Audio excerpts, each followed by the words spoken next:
Retrouvez le débrief de JC sur la page OM Flash News. Bonjour à tous les amis, bienvenue donc sur la chaîne YouTube, page Facebook OM Flash News.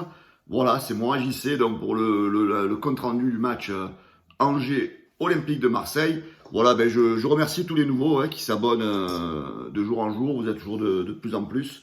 Voilà, pour ceux qui ne sont pas encore, les amis, hop, en bas, vous pouvez vous abonner sur le côté, là, il y a un petit logo, abonnez-vous à la chaîne YouTube. Voilà, donc le débriefing du match Angers Olympique de Marseille. Voilà, ce qu'on retient, c'est déjà une très belle victoire de l'Olympique de Marseille. 3-0 à l'extérieur, c'est quand même déjà un résultat, on va dire, très flatteur. Donc on va parler un petit peu de la compo de Tudor qui a été mise donc dès le départ. Une compo, c'est vrai que moi personnellement j'avais un peu une petite crainte, une petite retenue. Donc la compo, donc Paul Lopez dans les buts, donc une défense à 3 donc avec Mbemba, Balerdi, Gigot. Latéral gauche, donc avec l'absence de Tavares, c'était Jonathan Klaus. Donc le petit jeune Caboret, donc du coup qui a suppléé Klaus sur le côté droit. Les deux milieux de terrain, Verretou et Guendouzi. Et devant, donc un trio, on va dire, Payet, Gerson et le petit Suarez devant. Donc voilà, donc Tudor avait choisi de faire tourner par rapport au match de Ligue des Champions qui va vite arriver face au Sporting de Lisbonne. Malheureusement, comme vous le savez tous, à huis clos. Donc on va parler du match d'hier soir. Moi c'est vrai j'avais certaines peurs avec l'association Gerson-Payet par rapport au match de Francfort. Le fait que Klaus soit mis du côté gauche, on sait que quelquefois il a essayé, donc il n'a pas été réellement à l'aise. Voilà, donc sur le match d'hier soir, qu'est-ce qu'on peut dire? Le match d'hier soir, Paul Lopez, il a fait son match, comme d'habitude, il a été présent au moment où il a eu les quelques arrêts à faire. Un jeu assez propre au pied, d'ailleurs qui a permis un petit peu à ses défenseurs, quand ils n'avaient pas les solutions de se dégager, de lui de derrière, de distribuer le jeu, pardon. Donc on peut dire que Paul Lopez a fait un match, on ne va pas dire que c'était un excellent match parce qu'il a pas été non plus sollicité plusieurs fois, mais les 2-3 arrêts qu'il a eu à faire, il était présent. Voilà, donc bon match de Paul Lopez. En défense, donc la défense a été assez propre.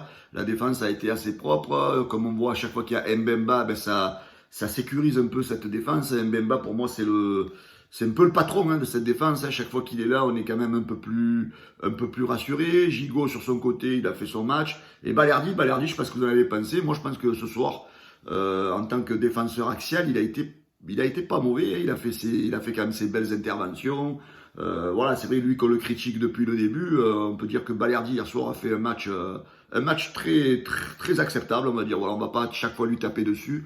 Balerdi a été pas mauvais. Les latéraux, alors on va parler du match XXL de Jonathan Klaus, qui a été parfait. Il a fait vraiment un gros match sur ce côté-là. C'est vrai qu'il nous a fait un peu oublier l'absence de Tavares, parce qu'on pensait que ça allait être un petit peu compliqué sur le côté gauche. Eh bien, hier soir, il a fait vraiment un très bon match. Il a été offensif, il a marqué, il a donné 2 passes décisives. Voilà, donc pour moi, hier soir, franchement, l'homme du match, c'est bien Jonathan Klaus du côté de l'Olympique de Marseille. Il a été très très très bon. Pour moi, et pour la plupart de tous les médias et la plupart de tous les supporters, hier soir, c'est réellement l'homme du match, Jonathan Klaus. Ensuite, en ce qui concerne le petit Caboret, on a vu qu'il avait quelques petites difficultés, mais je pense qu'il a quand même des capacités. C'est un jeune qu'il va falloir faire jouer, c'est un jeune qui va servir tout au long de la saison pour faire souffler Jonathan Klaus, qui donne beaucoup de son temps, que Tudor utilise beaucoup. Mais on voit que sur des petits matchs comme ça, on pourra peut-être compter sur Caboret.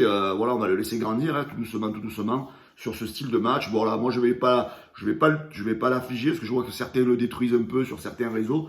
Mais moi je mets quand même Caboret sur un match très propre et je suis content de sa prestation.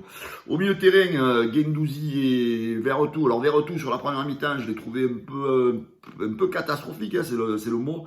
Mauvais contrôle, mauvaise relance, voilà, il a été en dedans Verretou. Bon, pour moi, voilà, allez, si je dois mettre un flop sur ce match-là, ça sera Verretou qui n'a pas donné satisfaction sur toute la globalité du match. Alors, par contre, Guendouzi, il a été très correct comme d'habitude, un gros match de Matteo qui a fait beaucoup de débauches d'énergie, qui a été un petit peu sur tous les endroits du terrain pour récupérer le ballon. Donc voilà, on le sait que Guendouzi, c'est un joueur qui triche pas et qui est toujours là. Payet et Gerson. Alors moi, c'est un petit peu le doute que j'avais. Alors j'avais peur que le milieu de terrain prenne des vagues successives. Alors par leur manque d'enthousiasme, d'envie, comme ils avaient fait face à Francfort.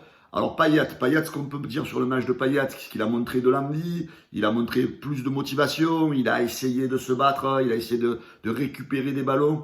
Mais après, sur le côté offensif, il a été guère pesant Payet. Voilà, donc on voit qu'après, quand il est sorti, on voit qu'il n'en pouvait plus. Voilà, Dimitri Payet, je pense que cette saison, ça va être des matchs par à coup, des vingtaines, des trentaines de minutes.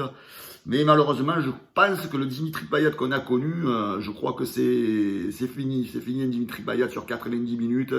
Voilà, on va compter sur lui, sur la saison, sur un petit coup d'éclat. Voilà, il va rentrer 20 minutes, il va mettre peut-être un coup franc, il va faire la passe décisive. Voilà, donc c'est plus le Dimitri Payet qu'on a connu. Pareil, Gerson, hier soir, il a été un peu plat jusqu'à son but.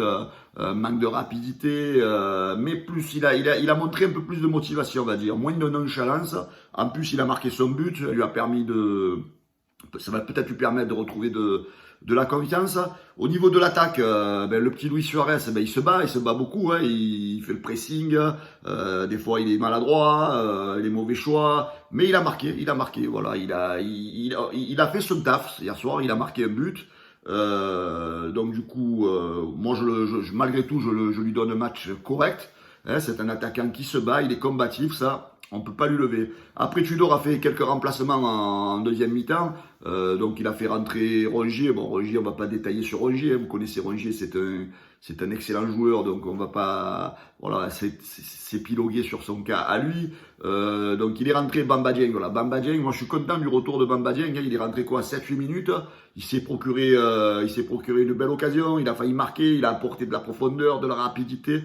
Voilà, je pense que, après moi, l'histoire avec Djembar et les agents, je m'en fous, franchement. Mais je pense que là, cette année, on s'est privé quand même d'un atout offensif depuis 10 matchs et surtout qu'on ne l'a pas inscrit en Ligue des Champions. Malheureusement, je pense que c'est une erreur du côté de l'OM. Mais après, bon, ça, c'est une autre histoire. C'est l'OM qui gère cette histoire avec les agents et compagnie. Voilà, moi, dans la globalité de ce match, je suis satisfait. Il y a le petit Caboret qui est rentré, aussi le petit Touré, pardon. On peut pas le juger, hein, il est pas resté assez longtemps sur le terrain. Après voilà, il y a Under aussi qui a apporté un petit peu de rapidité sur le côté gauche. Et voilà, il a essayé quelques trucs. Voilà, l'équipe dans la globalité, elle a fait son match. Après, il faut pas non plus s'enflammer, les amis. Hein, c'était que Angers. Angers, c'est sûr, tu gagnes 3-0 à Angers, tu te dis voilà, on a retrouvé une grande forme. Après voilà, il faut pas s'exciter. Tudor en conférence de presse, il a dit pourquoi pas lutter pour le titre cette saison avec PSG, il y croit. Voilà. Moi je voudrais féliciter le coach Tudor, hein, il n'est pas assez justement félicité à chaque fois. Donc il a encore trouvé une bonne formule, il a mis la bonne équipe, il a fait confiance à certains joueurs qui avaient déçu, il a su plus ou moins les relancer. Voilà les amis, on est provisoirement leader, que dire de mieux. Voilà, pensez à vous abonner à notre chaîne YouTube les amis, à notre page Facebook. Voilà, je vous souhaite à tous un très très bon week-end et on se voit donc la semaine prochaine pour la Ligue des Champions. Et on vous donne rendez-vous dimanche soir à 18h pour le talk en live avec toute la team de OM Flash News. Ciao les amis, à bientôt, ciao, bon week-end à tous. Retrouvez le débrief de JC sur la page OM Flash News.